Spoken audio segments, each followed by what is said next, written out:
Assalamualaikum warahmatullahi wabarakatuh. Perkenalkan, nama saya Alifatul Mawaddah dengan NIM T20194003. Di sini saya sebagai pemateri pertama dari kelompok 3 yang akan menjelaskan tentang pengertian demokrasi dan prinsip-prinsip demokrasi. Langsung saja, pengertian demokrasi. Negara adalah suatu organisasi yang di dalamnya terdapat wilayah, masyarakat, dan pemerintahan. Negara disebut suatu organisasi karena di dalamnya terdapat struktur, contohnya presiden yang dibantu oleh wakil presiden yang dibantu oleh menteri-menterinya. Demokrasi adalah bentuk atau mekanisme sistem pemerintahan suatu negara sebagai upaya mewujudkan kedaulatan rakyat. Jadi, yang dimaksud dengan demokrasi di sini adalah dari rakyat, oleh rakyat, dan untuk rakyat, di mana ada pemerintahan, susunan pemerintahan mulai dari presiden, wakil presiden, menteri-menterinya, dan lain sebagainya. Dengan salah satu pilar demokrasi, yaitu prinsip trias politika yang membagi ketiga kekuasaan politik negara, yaitu eksekutif, yudikatif, dan legislatif, untuk mewujudkan tiga jenis lembaga tersebut yang saling independen dan berada dalam satu peringkat yang sejajar satu sama lain. B. Prinsip-prinsip demokratis. Untuk mewujudkan konsep negara demokrasi, maka diperlukan adanya prinsip-prinsip yang bisa menjadi tolak ukur suatu bangsa atau sebagai penilai sistem politik.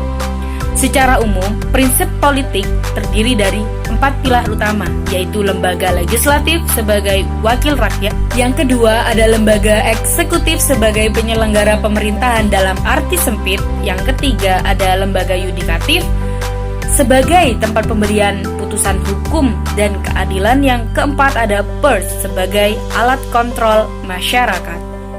Lalu, sedangkan dalam perkembangannya, sebagai ukuran dalam menilai sistem politik pemerintahan, sekurang-kurangnya itu ada 3 prinsip dasar, yaitu 1. Ditegaknya etika dan integritas serta moralitas dalam politik pemerintahan. Yang kedua, digunakannya prinsip konstitusionalisme dengan tegas dalam sistem penyelenggaraan pemerintahan dan kepatuhan terhadap supremasi hukum yang berlaku. Jadi, warga negara tidak akan sembrono dalam mematuhi peraturan. Dan yang terakhir ada akutansibilitas publik,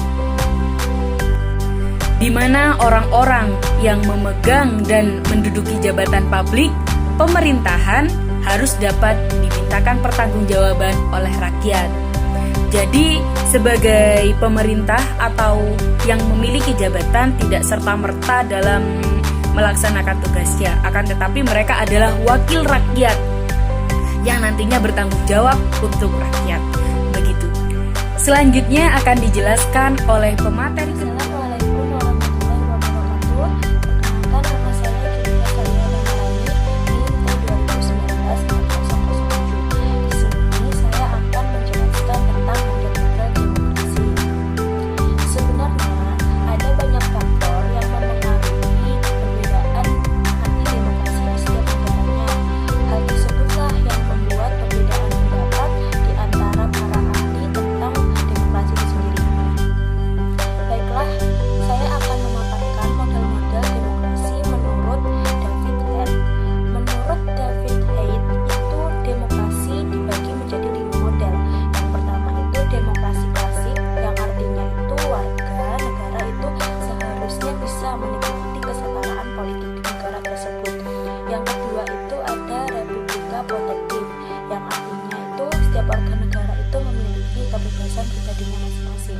Yang ketiga itu ada republikanisme dan perkembangan, itu artinya warga negara itu harus bisa menikmati kesetaraan politik dan ekonomi di negara tersebut. Lalu yang keempat itu ada demokrasi protektif, yang artinya warga negara memerlukan perlindungan dari pemimpin dan sesamanya.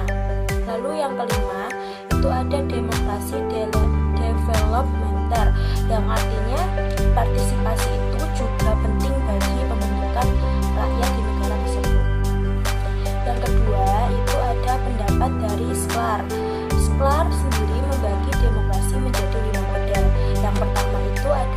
demokrasi liberal itu adalah demokrasi yang memberikan kebebasan kepada rakyat itu seluas-luasnya, tapi tetap dibatasi oleh undang-undang. Yang kedua itu ada demokrasi terpimpin, itu demokrasinya itu berpusat kepada pemimpinnya. Lalu yang ketiga itu ada demokrasi sosial, itu demokrasi ini tuh peduli terhadap keadilan sosial dan egalitarianisme. Lalu yang keempat itu ada demokrasi partisipasi, ini tuh berhubungan dengan timbal balik antara penguasa dan yang dikuasai atau rakyatnya. Lalu yang kelima itu ada demokrasi konstitusional yang menekankan perlindungan bagi kelompok-kelompok budaya tertentu. Yang terakhir yaitu era pemerintahan Indonesia. Di Indonesia sendiri itu sudah berganti sebanyak 3 kali untuk era pemerintahan itu sendiri. Yang pertama itu era pemerintahan Orde Lama, Orde Baru, dan Reformasi. Itu kita sudah menggunakan sebanyak 4 kali demokrasi di Indonesia. Yang pertama itu adalah masa Republik Indonesia I, yang mana di sana menggunakan demokrasi konstitusional atau parlementer. Di sini Indonesia itu menonjolkan peran parlementer dan partai-partai yang ada di Indonesia. Lalu yang kedua itu masa Republik Indonesia yang kedua, itu menjalankan demokrasi terpimpin. Ini itu sistemnya itu sedikit banyak menyimpang dari demokrasi konstitusional itu tadi. Lalu yang ketiga itu masa Republik Indonesia III, itu Indonesia menerapkan demokrasi Pancasila. Demokrasi ini itu lebih menonjolkan ke sistem presidentil dan UUD 1945, GBHN, dan Pancasila yang murni. Lalu yang keempat itu masa Republik Indonesia IV, Indonesia menerapkan demokrasi reformasi, itu kedaulatan dari rakyat itu dikembalikan ke rakyat lagi. Itu tadi presentasi dari saya. Selanjutnya akan dilanjutkan presentasi berikutnya. Wassalamualaikum warahmatullahi wabarakatuh. Assalamualaikum warahmatullahi wabarakatuh. Perkenalkan, nama saya Siti Zurodinisa, NIM T20194135. Saya dari kelompok 3. Di sini saya akan menjelaskan tentang tujuan demokrasi dan manfaat demokrasi. Yang pertama, saya akan menjelaskan tentang tujuan demokrasi. Secara umum, tujuan demokrasi adalah untuk menciptakan kehidupan masyarakat yang sejahtera, adil, dan makmur, dengan konsep yang mengedepankan keadilan, kejujuran, dan keterbukaan. Pada konsepnya, tujuan demokrasi dalam kehidupan bernegara juga meliputi kebebasan berpendapat dan kedaulatan rakyat. Dari paparan tersebut, maka dapat disimpulkan bahwa tujuan demokrasi di sini ada 5. Yang pertama, memberi kebebasan dalam berpendapat dan berekspresi. Negara yang menganut sistem pemerintahan demokrasi, rakyat akan memiliki kebebasan untuk memberikan pendapat dan menyuarakan aspirasi dan ekspresi mereka di muka umum. Hal ini menjadi hal yang fundamental bagi negara demokrasi. Yang kedua, mencegah perselisihan antar kelompok. Dalam negara demokrasi, setiap masalah atau konflik yang terjadi akan diselesaikan dengan musyawarah, sehingga diharapkan dengan menganut sistem demokrasi bisa mencegah adanya perselisihan antar kelompok dan bisa menyelesaikan masalah secara damai. Tujuan yang ketiga yaitu menciptakan keamanan dan ketertiban bersama. Demokrasi akan menjamin hak-hak setiap warga negara dan mengedepankan musyawarah untuk memecahkan solusi bersama agar terjalin keamanan bersama di lingkungan masyarakat. Tujuan yang keempat yaitu mendorong masyarakat aktif dalam pemerintahan. Demokrasi mengedepankan kedaulatan rakyat, artinya rakyat akan dilibatkan dalam setiap proses pemerintahan, mulai dari pemilihan umum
Penjaminan hak dasar ini dilakukan dengan terbuka sebagai cara untuk mengungkap serta mengatasi adanya masalah sosial yang belum terwujud.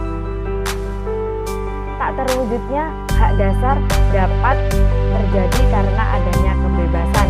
Kebebasan inilah yang dapat mewujudkan keterbukaan yang artinya menjamin hak-hak dasar. Kemudian manfaat yang kedua adalah adanya kesetaraan setiap warga negara. Sistem negara demokrasi mengedepankan kepentingan rakyat dengan menomorsatukan rakyat. Kekuasaan tertinggi negara demokrasi dimiliki oleh rakyat. Entah dari mana rakyat tersebut berasal dan latar belakangnya, semua warga negara dianggap sama tanpa melihat latar belakang dan asal rakyat tersebut. Sehingga dalam suatu negara demokrasi, semua warga negara dianggap memiliki kesetaraan. Kemudian manfaat yang ketiga yaitu pemenuhan kebutuhan umum. Demokrasi dilakukan agar kebutuhan masyarakat umum dapat terpenuhi. Pengambilan kebijakan negara demokrasi tergantung keinginan dan aspirasi rakyat secara umum dengan menentukan kebijakan sesuai dengan keinginan masyarakat. Dalam suatu negara demokrasi akan tercipta kepuasan rakyat karena kebutuhan masyarakat umum. Kemudian manfaat yang keempat yaitu pembaharuan kebijakan sosial. Kebijakan pemerintah dibuat sesuai dengan keinginan rakyat. Akan tetapi suatu kebijakan memiliki tenggang waktu karena dimungkinkan adanya perkembangan zaman yang akan berpengaruh terhadap kebutuhan kebijakan yang diperlukan. Nah, kannya kebijakan baru yang sesuai dengan kebutuhan masyarakat. Manfaat yang kelima yaitu kebebasan rakyat untuk menyampaikan pendapat. Negara yang memiliki kekuasaan tertinggi di tangan rakyatnya akan menyediakan ruang bagi rakyat untuk menyampaikan pendapat.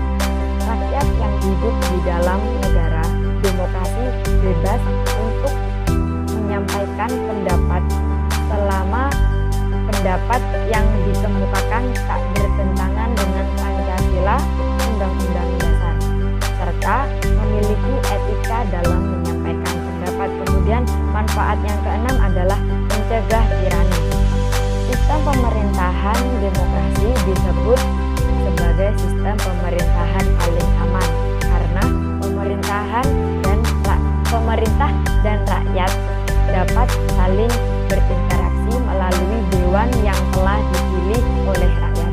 Negara dengan sistem demokrasi mencegah adanya kekuasaan tunggal dari pemerintah karena rakyat turut serta dalam pemerintahan melalui dewan yang telah dipilih. Kemudian manfaat yang ketujuh yaitu menciptakan pemerintahan yang bertanggung jawab. Pemerintah hanya sebagai wakil rakyat, ditugasi untuk merangkum semua kebutuhan rakyat. Sebagai salah satu acuan untuk merumuskan kebijakan, rakyat dapat menilai dan menuntut apabila ada ketidaksesuaian antara kebutuhan dengan kebijakan yang dirumuskan. Rakyat dapat mengajukan tuntutan apabila pemerintah melakukan penyelewengan terhadap kebijakan yang telah dibuat. Kemudian manfaat yang kedelapan atau yang terakhir yaitu membuat masyarakat memiliki tanggung jawab. Adanya peran rakyat dalam pemerintahan membuat setiap warga negara untuk bertanggung jawab terhadap peran yang dimilikinya sebagai seorang warga negara yang wajib menjaga keutuhan negara. Sistem negara demokrasi menjadikan warga masyarakat memiliki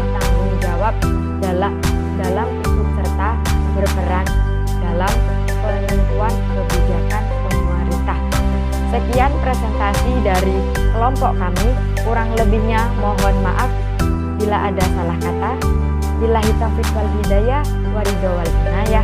Wassalamualaikum warahmatullahi wabarakatuh.